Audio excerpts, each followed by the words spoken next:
ways that you can get a lot of engagement of your gluteus maximus and your hamstrings at the same time would be to do a Romanian deadlift.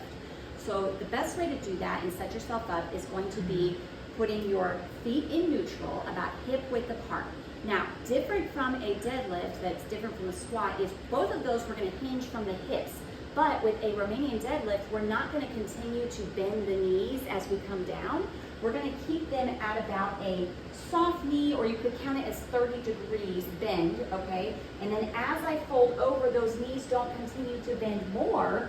What happens is that my bottom continues to open up backwards as my chest folds forward to counterbalance it and keep my back nice and flat, all right? I am engaging my core slightly to keep my back from arching or keep myself from rounding, okay?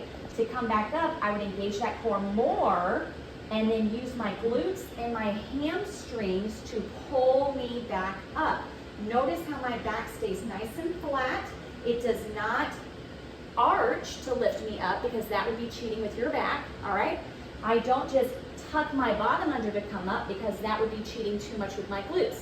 I want to think about taking my sit bones that are pointing this direction right now and slowly curling them under with the help of the glutes and the core so that they face the ground. Just like with a squat, you want to finish at the top when you're nice and flat and stacked on top with your core. You do not want to continue to go past that and arch your back. Things to look out for is, just like a squat, watching out for weight shifting one way or the other, letting your hip drop to the side. You don't want to have those legs turned too far out unless you have an anatomical limitation. Biggest thing is that we are not straightening our knees to come up, we're not arching our back to come up, we're using the glutes and the hamstrings and the core to come up.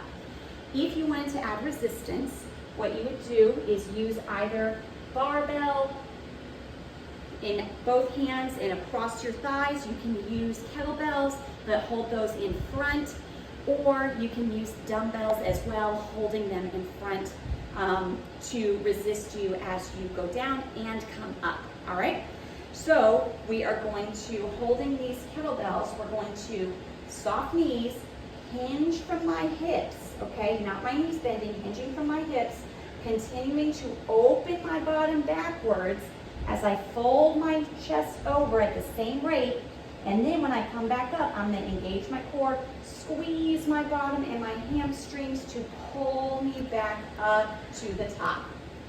One more thing to think about is your shoulder blades, okay? When you're at the bottom of this Romanian deadlift, you do not want your shoulders to be rounded forward, all right?